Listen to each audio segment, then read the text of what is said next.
Hello दोस्तों, आज हम लोग पढ़ने जा रहे हैं अक्षांश और देशांतर। अक्षांश और देशांतर एक भूगोल का एक अच्छा सा टॉपिक है। तो सबसे पहले हम अक्षांश और देशांतर का यूज किस संदर्भ में करेंगे उसके हम बारे में जानेंगे। तो अक्षांश और देशांतर का उपयोग हम किसी नगर या कोई भी स्थान या जगह को उपयोग हम किसके लिए करते हैं, कोई जगह हो, कोई स्थान हो, उसका निर्धारण के लिए। जब जैसे कोई जगह है, जैसे वो उत्तरी गोलार्ध में या दक्षिणी गोलार्ध में है, या पूर्वी गोलार्ध में या पश्चिमी गोलार्ध में, ठीक ना। तो इससे इस बात को हमें कैसे जानकारी मिलेगी, तो वो अक्षांश और देशांतर से इस बात की हमें जानकारी मिलेंगे, ठीक ना। अब क्या होता है, अब थोड़ा बहुत इसके बारे में हम कुछ जान लेते हैं, ठीक ना। अब अक्ष क्या होता है? अक्ष जैसे पृथ्वी कितनी डिग्री पर झुकी हुई है, तो 23.5 डिग्री पर, ठीक ना। 23.5 डिग्री पर झुकी हुई है, ठीक ना। ये हमारा क्या हो गया, उत्तरी गोलार्ध, और ये हमारा क्या है, तो दक्षिणी गोलार्ध, ठीक ना। दक्षिणी गोलार्ध, उत्तरी और दक्षिणी गोलार्ध के मिलाने वाली एक क्या है, तो काल्पनिक रेखा है, ठीक ना। ये वास्तविक रेखा नहीं है, काल्पनिक है, ठीक ना। ये आभासी के रूप में जाना जाता है कि उत्तरी और दक्षिणी गोलार्ध को मिलाने वाली रेखा है, जिसको हम क्या कहेंगे, तो यह अक्ष कहेंगे, ठीक ना। क्या कहेंगे, तो अक्ष कहेंगे, ठीक ना, जिसे है एक्सिस कहते हैं। अब हम देखेंगे अक्षांश और देशांतर के बारे में। जैसे यहाँ पे ये हमारा क्या हो गया, ये विषुवत रेखा है, ठीक ना। और ये हमारा क्या है, तो उत्तरी गोलार्ध और दक्षिणी गोलार्ध। हमें जानकारी प्राप्त करना है किसे, जैसे दक्षिण अमेरिका का, ठीक ना। तो दक्षिण अमेरिका कहाँ पे है, तो दक्षिणी गोलार्ध में। क्या हमें, तो दक्षिण में। तो किस चीज़ से हमें निर्धारण हुआ, तो ये अक्षांश से निर्धारण हुआ, ठीक ना। और उत्तरी अमेरिका कहाँ है, तो उत्तरी गोलार्ध में। एक किस चीज़ से हमें निर्धारण हुआ, तो हमें निर्धारण हुआ वे अक्षांश से निर्धारण हुआ, ठीक ना। अब हम देखेंगे थोड़ा बहुत क्या, तो ये पूर्वी गोलार्ध और पश्चिमी गोलार्ध, ठीक ना। तो ये हमारा क्या है, पूर्वी गोलार्ध, और ये हमारा क्या है, पश्चिमी गोलार्ध, ठीक ना।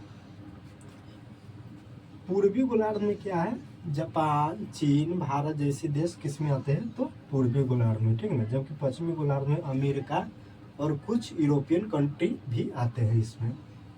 तो इस किस चीज़ से हमें ये इस बात की जानकारी मिली, तो क्या है, वो देशांतर से हमें इस बात की जानकारी मिली, ठीक ना।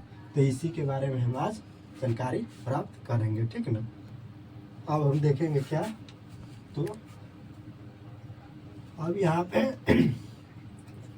एक 0 डिग्री का आभासी काल्पनिक, यहाँ पे उत्तरी और दक्षिणी गोलार्ध को मिलाने वाले काल्पनिक रेखा, जिसको एक्स कहते हैं, एक 0 डिग्री का रेखा खींचेंगे, ठीक ना। इसको क्या बोलेंगे, उत्तर रेखा, ठीक ना, या उत्तर रेखा, ठीक ना।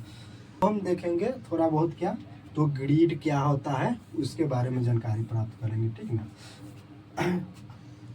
सबसे पहले ग्रिड से देखने से पहले क्या देखेंगे हम, यहाँ पे देखे थे क्या, तो ये हमारा क्या है, विषुवत रेखा, ठीक ना। तो विषुवत रेखा पृथ्वी को 2 भाग में बांटती है, ठीक ना, क्षैतिज रूप में, ठीक ना। क्षैतिज रूप में कितने भागों में, तो 2 भागों में। जबकि यमुनोत्तर रेखा ऊर्ध्वाधर रेखा होती है, ठीक ना। जबकि विषुवत रेखा या अक्षांश क्या है, तो क्षैतिज रेखा होती है, ठीक ना। तो ये क्या है, उत्तरी और दक्षिणी गोलार्ध, ठीक ना। तो ये विषुवत रेखा पृथ्वी के 2 उत्तरी और दक्षिणी गोलार्धों में बांटती है, ठीक ना। जबकि यमुनोत्तर रेखा पूर्वी और पश्चिमी गोलार्ध, जबकि और पूर्वी गोलार्धों में बांटती है। तो ये हमारा क्या हो गया, उत्तरी गोलार्ध, ये हमारा क्या हो गया, तो दक्षिणी गोलार्ध। अब यहाँ से क्या हो गया, 0 डिग्री, तो यहाँ पे क्या हो गया, ये ध्रुव हो गया, तो उत्तरी ध्रुव, और ये क्या हो गया हमारा, तो दक्षिणी ध्रुव, ठीक ना। ये क्या हो गया, दक्षिणी ध्रुव। अब इसकी दूरी किस में मापते हैं, तो इसकी दूरी कोणीय दूरी में मापते, ठीक ना। तो अब 0 डिग्री, ठीक ना, पृथ्वी क्या है, तो पृथ्वी के हमारा क्या है, एक पृथ्वी ले लेते हैं, ठीक ना। पृथ्वी के आकार कैसा है, तो भूआभ है, जियोड जिसको बोलते हैं, चपटी, ठीक ना। तो ऊपर वाला भाग, ठीक ना, ये ऊपर वाला भाग इसको हम सर्कल ले लेते हैं। ऊपर वाला भाग हमारा क्या हो गया, उत्तरी ध्रुव, और ये नीचे वाला भाग क्या है, तो दक्षिणी ध्रुव, ठीक ना, ये क्या है, तो दक्षिणी ध्रुव, ठीक ना। और इसको जो बीच में हमारा क्या है, मार्कर, ठीक ना, तो ये मार्कर ये क्या है, तो बीच में, तो ये हमारा क्या है, विषुवत रेखा हो गया, ठीक ना, ये हमारा क्या, तो विषुवत रेखा। जैसे देखिए यहाँ पे क्या है, तो ये हमारा हो गया विषुवत रेखा, जिसको क्या बोलते थे, मार्कर के हम यहाँ पे रखते थे, ठीक ना। और ऊपर क्या हो गया, उत्तरी ध्रुव, और नीचे क्या हो गया। तो अब हम थोड़ा देखेंगे ग्रिड क्या होता है, ठीक ना, तो ग्रिड क्या होता है। अब क्या है, तो ये हमारा विषुवत रेखा हो गया, और ये हमारा क्या है, तो यामनेत्र रेखा, ठीक ना। तो यामनेत्र और विषुवत रेखा किस पे कटती है, पृथ्वी के, तो एक समकोण पे कटती है, ठीक ना। किस पे काटती है, तो एक समकोण पे काटती है, ठीक ना। अब ग्रिड क्या होता है, तो ग्रिड के बारे में हम थोड़ी जानकारी प्राप्त कर लेते हैं। ये हमारा हो गया क्षैतिज रूप में, तो ये हमारा अक्षांश हो गया, ठीक ना। ग्रिड किसको बोलेंगे, तो ग्रिड बोलेंगे दो अक्षांश और दो देशांतर रेखाओं के जो बीच की दूरी है, जैसे क्या हो गया, यहाँ पे एक बार देखते हैं। ये हमारा हो गया पृथ्वी, ये हो गया हमारा अक्षांश, ठीक ना, ये भी हमारा क्या हो गया, अक्षांश, और ये हमारा क्या हो गया, देशांतर, ये क्या हो गया, तो देशांतर। तो ये अक्षांश का और देशांतर का, ठीक ना, जो बिंदु है, कटान बिंदु दो, ठीक ना, तो इसको क्या बोलेंगे, इसी को हम क्या बोलेंगे, तो ग्रिड बोलेंगे, इसको क्या बोलेंगे, तो ग्रिड बोलेंगे, ठीक ना। अब हम देखेंगे इसका परिभाषा, अक्षांश क्या होता है, देशांतर क्या होता है, और अक्षांश का दूरी किस में मापा जाता है, या देशांतर का, तो कोणीय दूरी मापा जाता है, ठीक ना। इसका निर्धारण किस में होता है, तो कोण में होता है, ठीक ना। जैसे 23.5 डिग्री, 23.5 डिग्री तो किस में हुआ, कोणीय दूरी में, ठीक ना, डिग्री में मापा जाता है, ठीक है। अब हम क्या देखेंगे, अक्षांश क्या होता है। अब क्या देखेंगे, पृथ्वी के केंद्र, ठीक ना, सेंटर ऑफ अर्थ से विषुवत रेखा, ठीक ना, क्या, तो विषुवत रेखा को आधार मानकर मापी गई कोणीय दूरी। तो दूरी किस में मापे थे, हम बोले थे कि अक्षांश का दूरी किस में मापी जाती है, तो कोणीय दूरी में, ठीक ना। इसका दूरी किस में मापी जाती है, तो कोणीय दूरी में। अक्षांशीय दूरी, कोणीय दूरी क्या होता है, तो अक्षांश कहलाती है, ठीक ना, क्या कहलाती है, तो अक्षांश कहलाती है। आप देखेंगे जानकारी, ये हमारा क्या हो गया, तो एक पृथ्वी का सेंटर का एक हो गया, ठीक ना, पृथ्वी का एक केंद्र हो गया, ठीक ना। तो ये गुना पृथ्वी के केंद्र से विषुवत रेखा की आधार मानकर, ठीक ना, ये क्या है, तो विषुवत रेखा की आधार मानकर, किससे, तो पृथ्वी के केंद्र से आधार मानकर कोणीय दूरी को हम क्या कहेंगे, तो अक्षांश कहेंगे। ये हमारा क्या हो गया, और इसी को कोणीय दूरी को क्या कहेंगे, तो अक्षांश कहेंगे, ठीक ना। ये हमारा क्या है, कोणीय दूरी, तो अक्षांश कहलाएगी, ठीक ना। और तथा समान अक्षांशों को मिलाने वाली, अब क्या बोल रहा है, समान अक्षांशों को मिलाने वाली रेखा, ठीक ना, क्या है, तो समान अक्षांशों को मिलाने वाली रेखा को अक्षांश रेखा कहेंगे, ठीक ना। क्या है, तो अक्षांश रेखा। ये हमारा क्या हो गया, सिर्फ विषुवत रेखा जो एक अक्षांश, और समान अक्षांशों को मिलाने वाली रेखा को क्या कहेंगे, तो अक्षांश, क्या बोलेंगे, तो अक्षांश रेखा बोलेंगे, ठीक ना। जो विषुवत रेखा के समानांतर खींची गई, वो क्या है, तो ये विषुवत रेखा के समानांतर खींची गई है, ठीक ना। ये क्या है, विषुवत रेखा के समानांतर खींची गई है। जो क्षैतिज रेखा है, क्या है, तो ये क्षैतिज रेखा है, ठीक ना, ये क्षैतिज रेखा है, ठीक ना।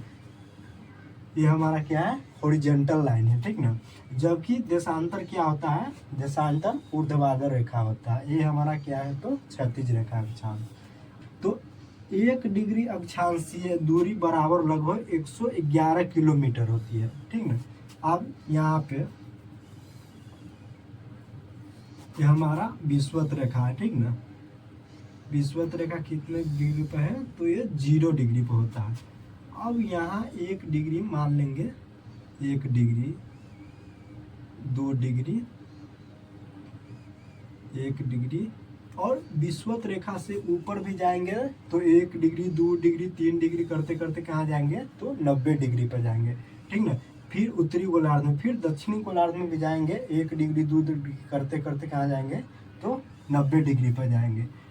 तो 1 डिग्री 0 और एक के बीच का अंतर कितना होगा, तो 1 डिग्री। तो वही बोल रहा है 1 डिग्री के अंतर कितना होगा, 1 डिग्री अक्षांशीय बराबर लगभग कितना होगा, तो 111 किलोमीटर। यही बोल रहा है 1 डिग्री का अंतर बराबर कितना होगा, तो 111 किलोमीटर होगा।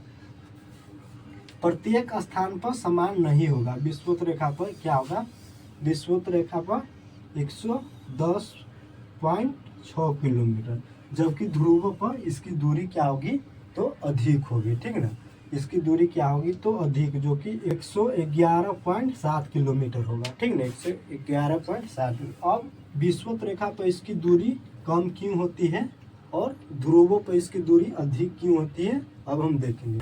तो विषुवत रेखा पर इसकी दूरी क्या होगी, 110.6 किलोमीटर। ठीक ना, विषुवत रेखा के समानांतर ही एक और उत्तरी या दक्षिणी गोलार्ध में रेखा होगा जो मोटा लाइन है। ठीक ना, ये क्या है, तो ये मोटा लाइन है। इसके बीच की दूरी क्या होगी, तो कम जाएगी। ठीक ना, 120, इसके बीच की दूरी क्या होगी, तो कम जाएगी। तो कितना होगा, 110.6। जबकि ध्रुवों पर ध्रुव क्या है, एक पॉइंट, एक बिंदु के रूप में। ध्रुव क्या है, तो एक बिंदु के रूप में।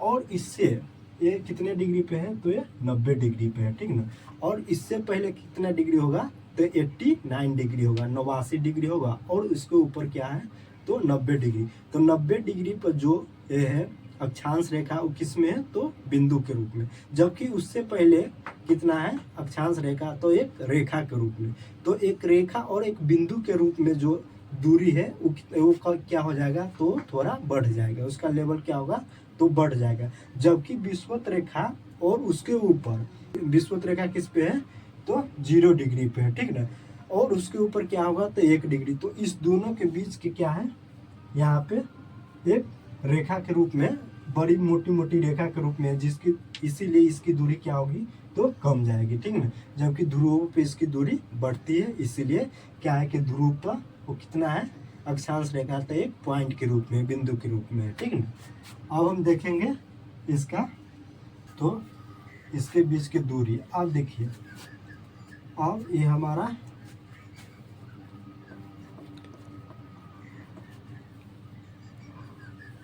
अर्थ। ठीक ना, तो ये क्या है, विषुवत रेखा। ठीक ना, ये विषुवत रेखा और जस्ट विषुवत रेखा से जो आगे बढ़ेंगे, ठीक ना, जो आगे बढ़ेंगे, तो इसका आकार क्या होगा, अक्षांश का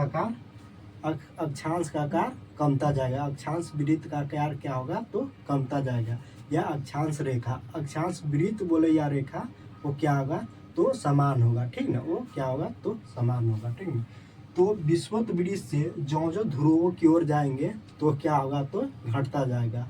एक समय ऐसा आएगा जब 90 डिग्री पर जाएगा, तो क्या होगा, तो 0 डिग्री में ये कन्वर्ट हो जाएगा। इसीलिए यहाँ पे सबसे अधिकतम दूरी कितना हो जाता है, 111.7 किलोमीटर। ठीक ना, कम दूरी कहाँ पे पाई जाती है, तो विषुवत रेखा पर। ठीक ना, और 90 डिग्री पे जो रेखा 90 डिग्री पर जो अक्षांश पाया जाता है, वो क्या है, तो एक पॉइंट के रूप में पाया जाता है। ठीक ना, वो क्या होगा, तो ये पॉइंट के रूप में। तो इसका आकार क्या हो गया, ये विश्व अक्षांश रेखा का वो सबसे न्यूनतम हो जाता है। ठीक ना, उसका आकार क्या हो, तो सबसे न्यूनतम कहाँ हो जाता है, तो ध्रुव पर हो जाता है। ठीक ना, जबकि दूरी सबसे अधिक कहाँ होगा, तो ध्रुव पर। आकार इसका कहाँ होगा, यानी रेखा का आकार सबसे छोटा, तो ध्रुव पर होगा। और दूरी सबसे अधिक कहाँ होगा, तो ध्रुव पर भी होगा। ठीक ना, अब इसमें देखेंगे अक्षांश में, अब हम क्या है, उत्तरी जोन या दक्षिणी जोन किसको बोलते हैं। ठीक ना, तो इसके बारे में हम यानी देखेंगे। तो इससे पहले हम क्या देखे थे, तो अक्षांश और देशांतर का, जो उत्तरी, ये क्या है हमारा अर्थ है, और ये क्या है, विषुवत रेखा, और ये उत्तरी ध्रुव, और ये दक्षिणी ध्रुव। फिर उत्तरी ध्रुव और दक्षिणी ध्रुव को छोड़कर सभी रेखा क्या आगत एक वृत्त की रेखा, जबकि ये क्या है, हमारा बिंदु के रूप में। अब क्या है, जोन देखेंगे। जोन इसका मतलब क्या है, कटिबंध। ठीक ना, तो दो अक्षांश रेखाओं के बीच की जो दूरी होगी, इसको क्या बोलेंगे हम, तो जोन बोलेंगे या कटिबंध बोलेंगे। ठीक है ना, क्या बोलेंगे, जोन। तो क्या बोलेंगे, तो दो अक्षांश रेखाओं के बीच की दूरी को क्या बोलेंगे, इसको हम तो कटिबंध या जोन बोलेंगे, ठीक है ना, जोन बोलेंगे, ठीक है। क्या होगा, तो दो अक्षांश रेखाओं के बीच की दूरी होगा, ठीक है। अब विषुवत विधि से क्या हमें मालूम चलता है, तो उत्तरी गोलार्ध और दक्षिणी गोलार्ध, ठीक ना। तो हम शुरू में क्या जाने पे, इससे पहले हम क्या पढ़े थे, शुरू में जो विषुवत विधि अक्षांश और देशांतर किस लिए हमें उपयोग में आता है, तो किसी स्थान या किसी जगह को हमें जानने के लिए इससे हम उपयोग करते हैं, ठीक ना। जैसे हम एग्जाम्पल में लेते हैं, क्या एक महाराष्ट्र का क्या है, भारत का एक उदाहरण लेते हैं, और उत्तरी गोलार्ध का और एक दक्षिणी गोलार्ध का, ठीक ना। तो भारत है, ठीक ना, भारत का एक उदाहरण ले लेते हैं और एक ब्राजील का। तो भारत में महाराष्ट्र, ठीक ना, महाराष्ट्र में एक क्या है, एक जगह है, क्या, तो चंद्रपुर, ठीक ना, क्या है, चंद्रपुर। ये भी कितना डिग्री अक्षांश पे है, तो 20 डिग्री अक्षांश पे ये भी है, ठीक ना। और यहाँ पे भी एक ब्राजील में एक जगह है, ब्राजील में एक जगह है, क्या है, तो एक बेलो होरिजेंटो करके जगह है, ठीक ना। वो भी क्या है, तो 20 डिग्री अक्षांश पर, और भारत में एक जगह महाराष्ट्र में क्या, चंद्रपुर, वो भी क्या है, तो 20 डिग्री अक्षांश पर। अब हम इससे जानकारी कैसे प्राप्त करेंगे कि ये स्थान कहाँ पे और कहाँ पे, तो इसको हम जानने के लिए किस चीज़ की जानकारी, इसको हम जानने के लिए हमें कैसे मालूम पड़ेगा कि ये जगह कहाँ है और किस गोलार्ध में है। तो इससे हम जानने के लिए क्या करेंगे, तो अक्षांश रेखा को क्या करेंगे, तो निर्धारण करेंगे, ठीक ना। तो अक्षांश रेखा क्या है, तो हमारा भारत का है, तो उत्तरी गोलार्ध में, ठीक ना। तो उत्तरी गोलार्ध में थे उत्तरी 20 डिग्री उत्तरी अक्षांश, 20 डिग्री क्या है, तो उत्तरी अक्षांश, ठीक है। जबकि बेलो होरिजोंटो ब्राजील के जगह वो किस में है, तो 20 डिग्री दक्षिणी अक्षांश, क्या है, तो दक्षिणी अक्षांश। इससे हमें किस अक्षांश से फिर क्या मालूम चला कि 20 डिग्री है, तो भारत का जगह क्या है, तो उत्तरी गोलार्ध में, जबकि ब्राजील का बेलो होरिजोंटो क्या है, तो दक्षिणी गोलार्ध में है, ठीक ना, कहाँ है, तो दक्षिणी गोलार्ध में। क्या देखेंगे, तो कुछ महत्वपूर्ण अक्षांश रेखा होता है, उसके बारे में हम देखेंगे। तो ये हमारा क्या हो गया, तो पृथ्वी हो गया, ठीक ना। ये हमारा क्या हो गया, विषुवत रेखा, जिसको क्या बोलेंगे, भूमध्य रेखा भी बोलते हैं, ठीक ना। इसको क्या, तो भूमध्य रेखा भी बोलते हैं, और जस्ट इसके ऊपर क्या होगा, तो ये हमारा कर्क रेखा होगा, क्या होगा, तो कर्क रेखा, ठीक ना। ये 0 डिग्री पे होगा, और ये हमारा कितना 23.5 डिग्री पे होगा, और इसके ऊपर क्या होगा, ये सारा उत्तरी गोलार्ध में, ठीक ना। ये क्या है, तो उत्तरी गोलार्ध में, इसके ऊपर क्या होगा, तो आर्कटिक रेखा हो गया, आर्कटिक रेखा, ठीक ना। ये कितने पे होगा, तो 66.5 डिग्री पे होगा। जबकि दक्षिणी गोलार्ध में 23.5 डिग्री पे कौन सा रेखा होगा, तो मकर रेखा, ठीक ना, क्या होगा, तो मकर रेखा। ये सब क्या है, तो ये महत्वपूर्ण अक्षांश रेखा है, ठीक ना। और 66.5 डिग्री पे कौन सा रेखा होगा, तो यह हमारा होगा क्या, तो अंटार्कटिक रेखा होगा, अंटार्कटिक रेखा, ठीक ना, अंटार्कटिक रेखा होगा। ये 66.5 डिग्री अक्षांश पे होगा। देशांतर रेखा, प्रधान अक्षांश अक्षांश जो प्रमुख रेखा है वो उसके बारे में हम अब जानकारी प्राप्त कर लिए, ठीक ना। अब क्या देखेंगे, तो देशांतर रेखा, तो देशांतर रेखा क्या है और क्या होता है, इसके बारे में भी हम जानकारी लेते हैं।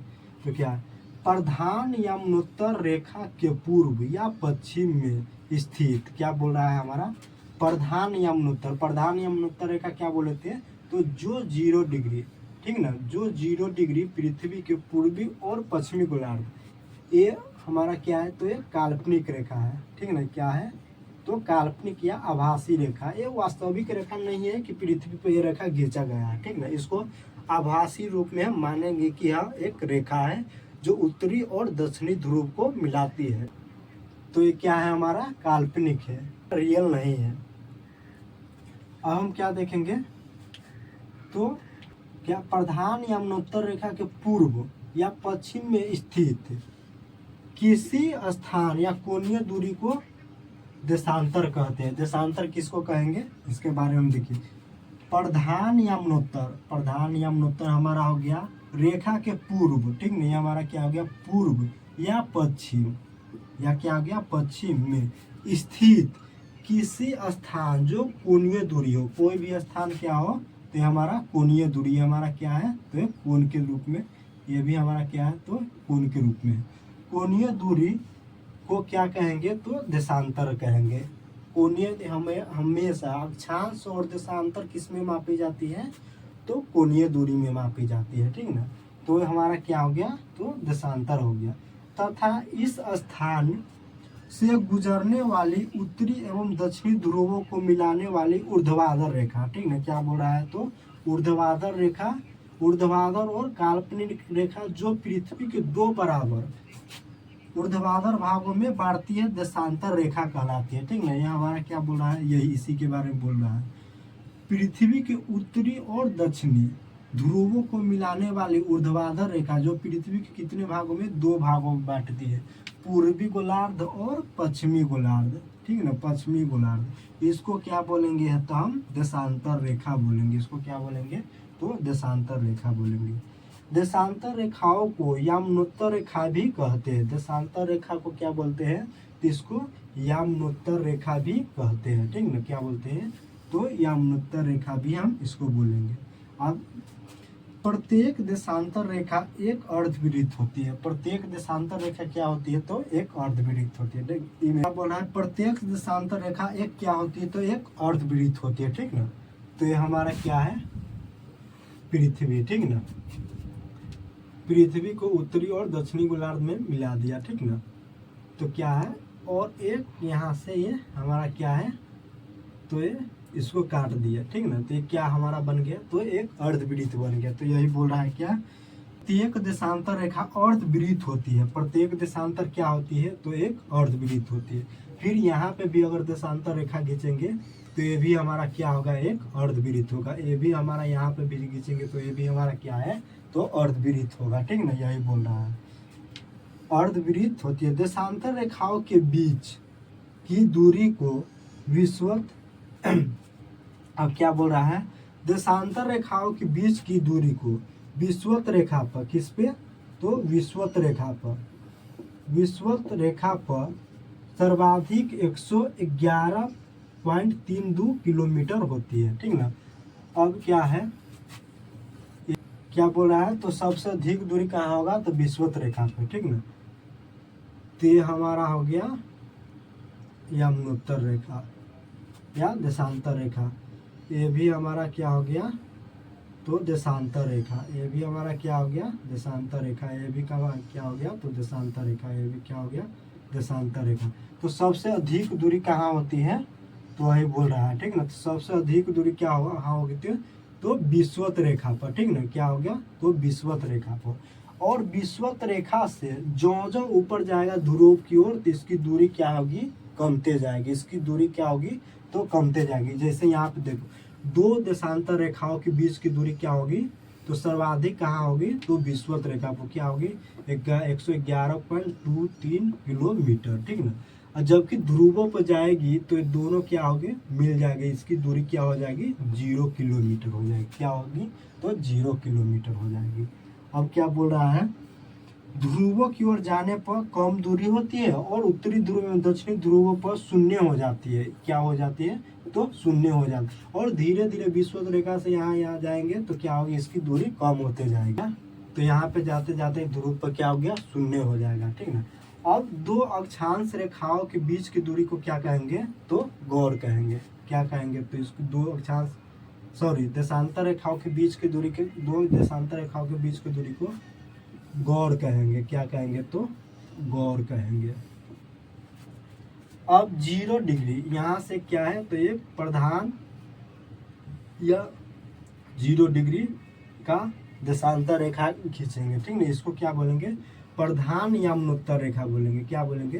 तो प्रधान यमुनोत्तर रेखा बोलेंगे, जो ग्रीनविच के इंग्लैंड के ग्रीनविच के से मानक समय का निर्धारण होता है। तो इसी पर 0 डिग्री प्रधान यमुनोत्तर रेखा से निर्धारण होता है, ठीक ना।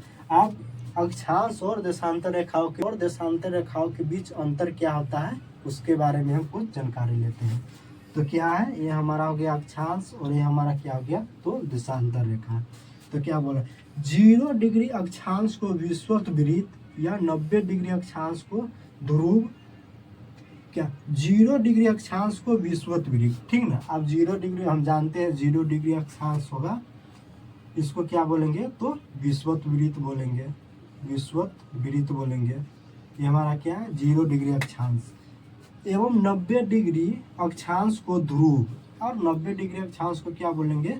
तो इसको क्या बोलेंगे? तो ध्रुव बोलेंगे, ठीक ना। ये क्या बोलेंगे? तो ध्रुव। जबकि देशांतर में क्या होगा? सभी यमुनोत्तर ध्रुव पर मिलते हैं। और हम देखें यहाँ पे सभी यमुनोत्तर रेखा कहाँ मिलती है?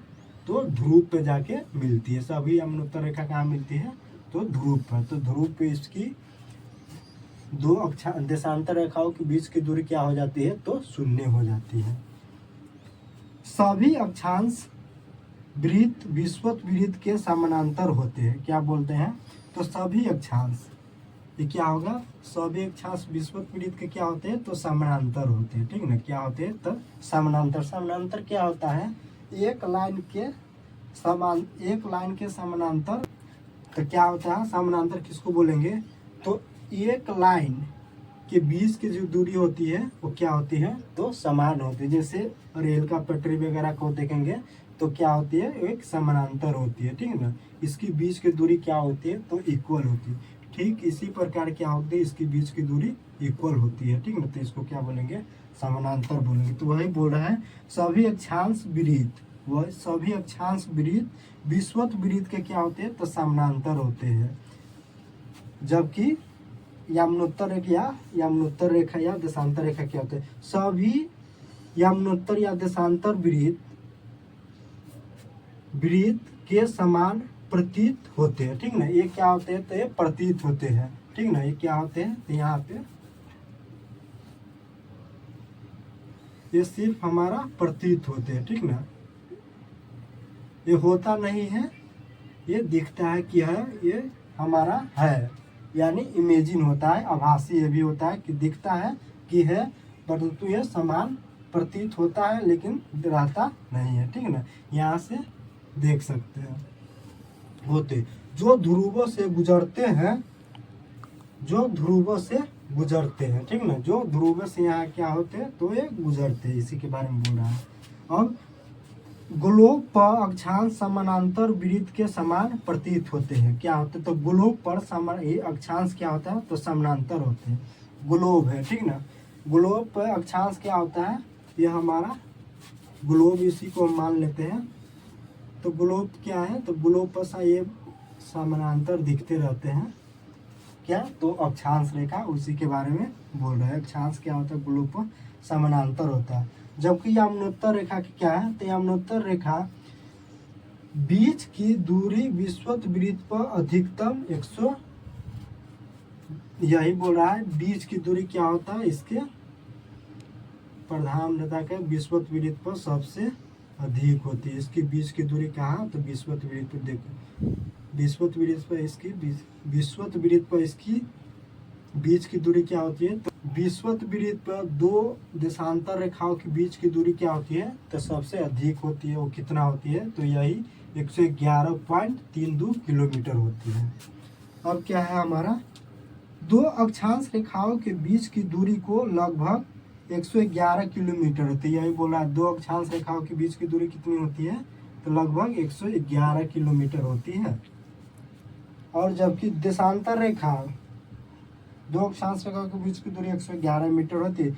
यदि देशांतर रेखाओं 360 डिग्री के होते हैं जो प्रमुख यमुनोत्तर से पूर्व व पश्चिम दो भागों में विभाजित करते हैं। तो आज हम एक अच्छा सा टॉपिक पर है अक्षांश और देशांतर। इसके अक्षांश और देशांतर और अगले वीडियो में हम लेकर आएंगे क्या, तो प्रधान यमुनोत्तर ग्रीनविच रेखा क्या होता है, समय का निर्धारण के बारे में हम जानकारी